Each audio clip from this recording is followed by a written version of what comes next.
In industrial automation, it's easy to think in black and white, right? A motor's on or it's off. A valve's open or it's closed. But what happens when you need, well, shades of gray?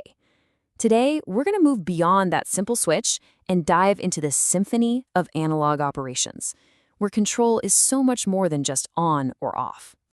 And that brings up a really big question, one that's at the heart of so much modern industry. How do you actually manage a process that needs to be at, say, 37% power, or 82% full, or literally any value in between? Well, the answer is to start thinking analog. Okay, let's use the perfect analogy here. Discrete control, that's just your standard light switch. It's binary. It's on or it's off. Simple, and it gets one job done.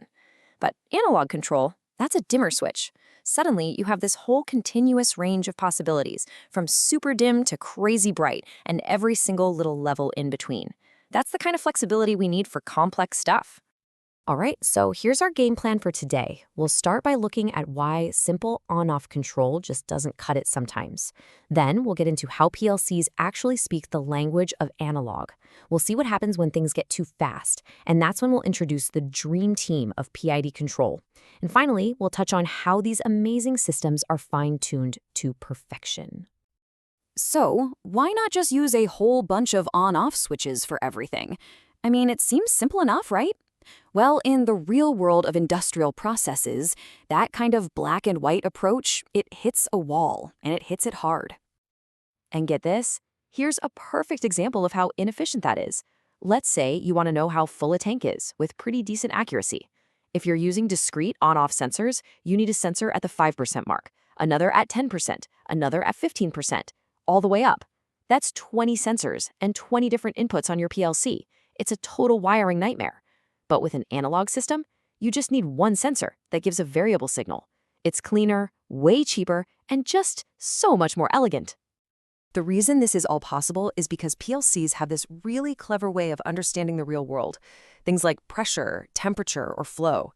They can translate our dimmer switch into a language they can actually process and make decisions on. So how does a signal from the factory floor make it into the PLC's brain? Well, first, a sensor out in the field measures something physical. Then, that signal gets conditioned to match the exact electrical range the PLC's analog module is expecting. Now that module, that's the real magic. It's the translator. It takes that smooth, continuous signal and chops it up into a bunch of digital steps. And finally, the PLC's main processor gets a number, a value it can actually use in its logic. And this right here is the absolute best way to picture that translation process. A real-world signal is like a smooth ramp. A PLC can't really walk up a continuous ramp. But you know what it can understand? A staircase. The analog module is what turns that smooth ramp into a series of distinct, measurable steps. And of course, the more steps you have, the more accurate your staircase is to the original ramp. So how many steps are we talking about here? Well, a very, very common number is this one, 4096. That's the resolution. It means a continuous signal, like say 0 to 10 volts, gets broken down into over 4,000 little digital pieces. That gives the PLC a ton of precision to work with. Okay, so having this kind of precision is a massive leap forward. But what happens when the process isn't just continuous, but it's also incredibly fast and really sensitive? In some supercritical situations, even this standard analog control just can't keep up. This quote from our source material really just nails it. For some of these high-speed, high-stakes processes, both simple on-off control and even our fancy analog control, they fall short. The system just can't react fast enough or smart enough to stop things from going wrong. And we're talking about industries where the stakes are unbelievably high. Think about chemical refining or making gasoline. A tiny deviation in temperature isn't a small problem, it could be a disaster. Or in paper manufacturing, the slightest inconsistency can ruin a massive roll of product. These processes need something smarter, something more responsive. And that, my friends, brings us to the solution, PID control. I want you to think of it as this intelligent, self-correcting system. It's not just one thing. It's a team, a dream team of 3 different control functions working together in perfect sync. First up is P for proportional control. Let's call this one the reactor. The second it sees an error, any difference from our target value, it springs into action. And the bigger the error, the harder it pushes back. It's super fast, super responsive, but it's not perfect. It almost always leaves behind a tiny little bit of error. And that's where I for integral control comes in. This is the historian. It looks at that small, stubborn error that the reactor left behind, and it notices how long it's been hanging around.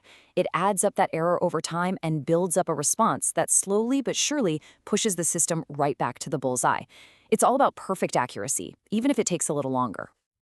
And finally, we have D for derivative control, the predictor. This one is so cool. It doesn't care about the current error or past errors. It looks at how fast the error is changing. By seeing the speed of that change, it can predict where the system is going to be in the future and tap the brakes to stop it from overshooting the target. It's all about creating a smooth, stable system. So you see, the real power here is how the team works together. You've got proportional living in the present, giving you that instant reaction. You have integral looking at the past, cleaning up any lingering mistakes, and you have derivative looking to the future, making sure you don't overshoot. It's this combination that makes PIDs so incredibly effective. Honestly, the best real-world example of this is the cruise control in your car. It doesn't just turn the engine on or off, right? It's constantly measuring your speed against your setting. When you start going up a hill, it gives it more gas. That's the proportional and integral working. And as you get to the top of the hill, it eases off so you don't fly over the top. That's the derivative. It's making all these tiny, constant adjustments to give you a perfectly smooth ride. That's PID in a nutshell. But here's the thing. A system this powerful isn't exactly plug and play. To get that perfectly smooth ride, there's one last, absolutely critical step: finding the perfect balance for whatever it is you're controlling.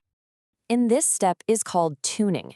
The wild part is it has to be done online, meaning while the whole process is up and running. An engineer will sit there and carefully adjust the settings for P, I, and D, tweaking how aggressively each part of the team reacts until the system is just right, fast, stable, and unbelievably accurate. So why does all this matter to you? Well, because PID control is the invisible engine that runs our modern world with consistency and safety. It's what allows for the precise chemical reactions that create the products we use every day, the flawless rolls of paper we write on, the mind-boggling accuracy of robotics, and the safe processing of the fuel that powers our lives. We've gone from a simple on-off switch to a self-correcting system that can practically predict the future. It's an absolutely remarkable evolution, but it does make you wonder, right? As automation and AI just keep getting smarter, what's the next big control challenge we're going to have to solve? What comes after PID?